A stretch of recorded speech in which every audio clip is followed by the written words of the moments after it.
Hello again. It's time for another Gita video, and this time we're looking at the last two verses of chapter 6 of the Gita, which means we're now 1/3 of the way through the Gita. I know it's been a long ride so far with I don't know how long I've been doing this now, but a couple of years to be sure. And there's still a long way to go, but there's no hurry, right? So today we're looking at chapter 6, verse 46 and 47. The mystic is greater than the ascetic, and also greater than the wise. He is considered greater than those who succeed in the material world.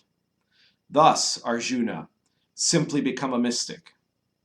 And of all the mystics, those who are within me, within themselves, in total trust, giving devotional service, they are considered by me to be the finest. So this whole chapter deals with the way to become a mystic. And if by some chance this is the first video you've seen in the Gita series, you might want to go into the playlist and look back and watch the series from the start, I guess, or at least watch all the sections on chapter 6, which are covering the yoga of meditation.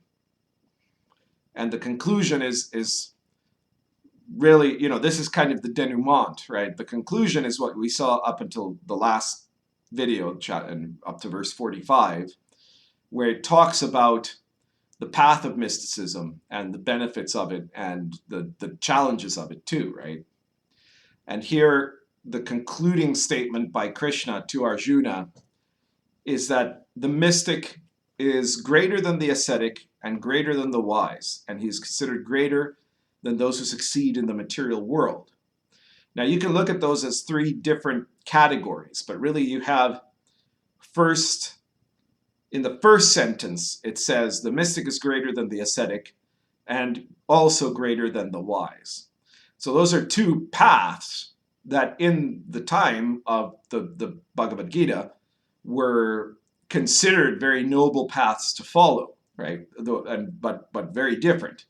One was the ascetic, which is not a mystic, but is somebody who is also aspiring to a kind of spirituality. But this is the spirituality of the person that would go out into the woods, separate themselves from the world, and mortify their bodies in different ways, right? To deny themselves physical pleasures of different kinds, including not just,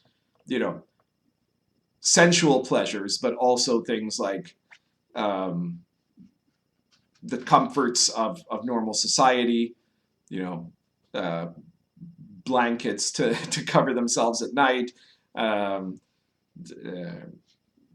They limited how much food they ate. In some cases, very extremely, right? There were some ascetics who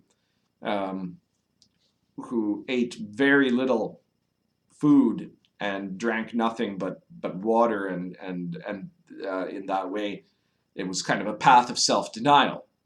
And then the wise, in this context, refers to what we could call theologians, right? The people who sought spirituality through the process of studying the Vedas, studying the Holy Scripture, studying the rituals of the religion of the time, and trying to obtain knowledge, and through that knowledge, some kind of spiritual wisdom to hold on to, right? The second sentence says he's considered greater than those who succeed in the material world. So this can be a reference to people who succeed in what we normally think of as the business of the material world, which is to say things like business or warfare or statecraft, right? People who become rich merchants or great soldiers or kings or ministers or things like that and attain fame and fortune. But in fact, you can also look at the second sentence as a continuation of the third, because it is a consistent point in Krishna's philosophy in the Gita, that there is a separate concept of the path of mysticism, this path of understanding, and of not just understanding in some kind of intellectual sense, but in this experiential sense through what he terms yoga, the spiritual technique of uniting to the divine, that is different from either the ascetic path or the path of wisdom study, let's call it. And in fact, in that second sentence, he is suggesting that those paths are also a part of attempts to achieve success in the material world, right? The ascetic seems to be separating from the material world, but they're in fact seeking to triumph over material reality by their self-mortification. And what they gain in this is first of all, a sense of self-satisfaction at their own self-denial, right? By denying themselves, they feel that they're somehow more accomplished than other human beings that don't have the same self-discipline or self-control. And then also they gained a social respect that in that time, if you were an ascetic, if you went out and lived in the forest and barely ate and didn't drink anything and didn't have a house, and you were subject to the elements and did all these things that were very difficult for any normal person to accept doing, this gave the people an impression of your kind of spiritual heroism, so to say. And the path of wisdom study, what made you potentially a noted scholar or teacher or priest, and this had with it a social success. And it was to seek the acquisition of spiritual knowledge that you could then interpret, elaborate upon, and share with people. And this would give an impression of your own holiness to others to see and to appreciate.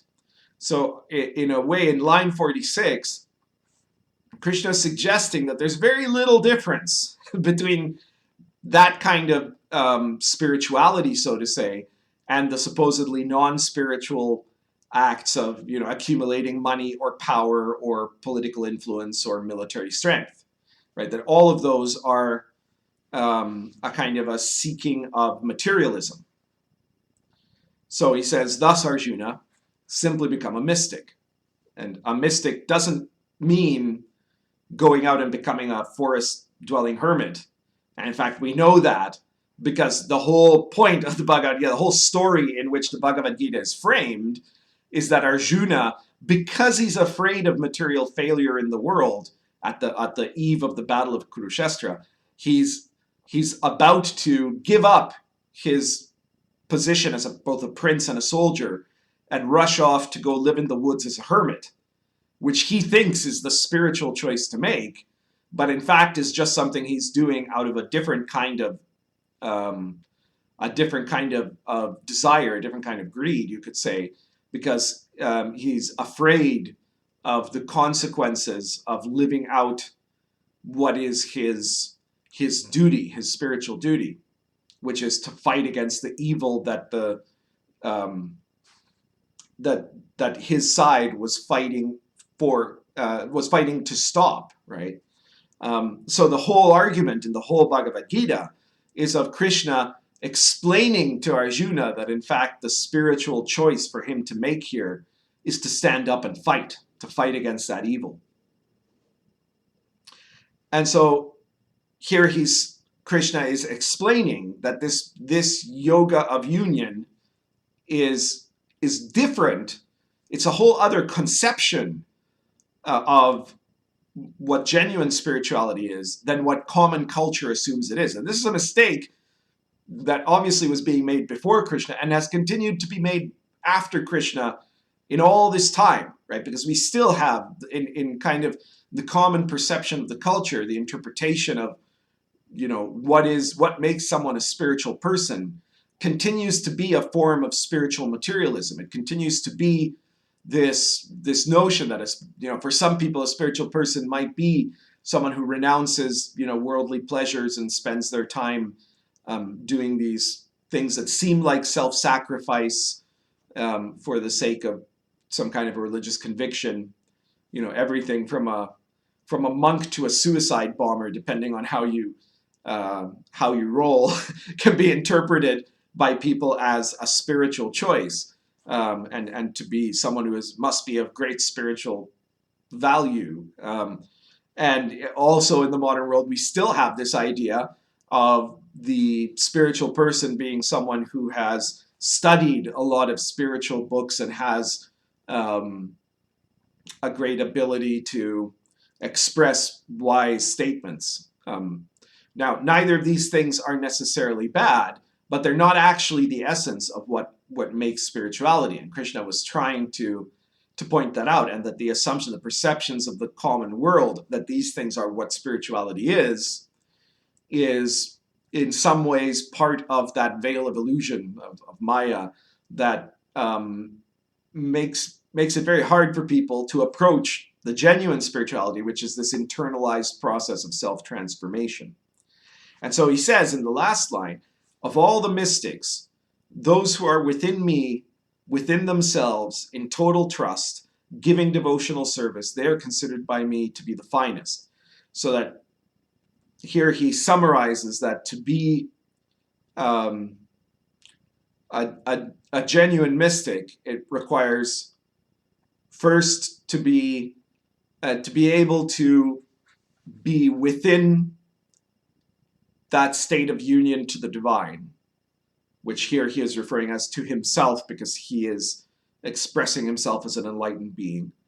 Within themselves, which means to be able to do that at the same time as recognizing your own consciousness within that and indistinguishable from that superconsciousness, which is not the same thing as thinking that you are the superconscious, that you are the divine, or you are God, or you are Krishna, or something like that, but rather that there's this one thing, the universe, reality, that exists, and you are not a separate part from reality. You are absolutely 100% part of reality, and at the same time, you are a unique point within reality, and being able to hold both of those understandings, not just intellectually, but experientially and at the same time, right? In total trust, that is to say, being completely open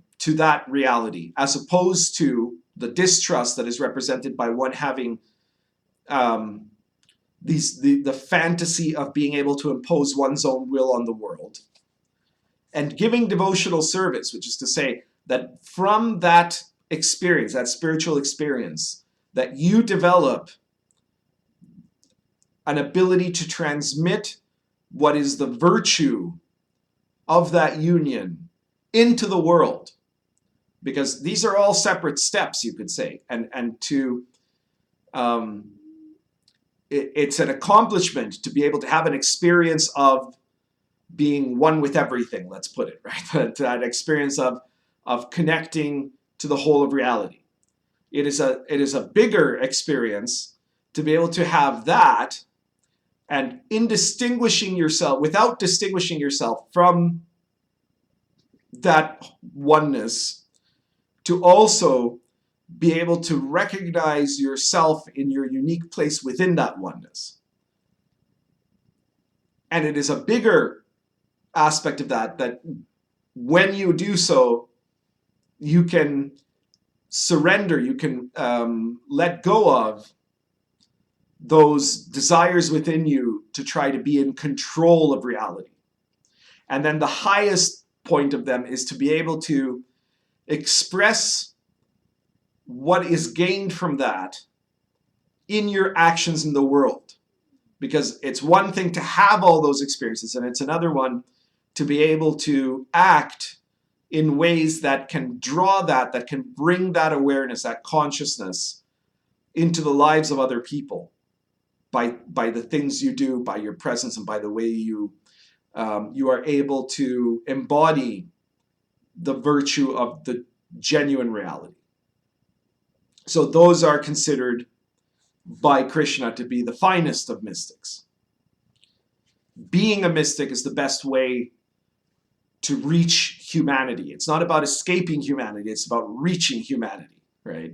And if you're going to be a mystic, you may as well not do a half a job of it, right? You might as well be a mystic with all of your heart.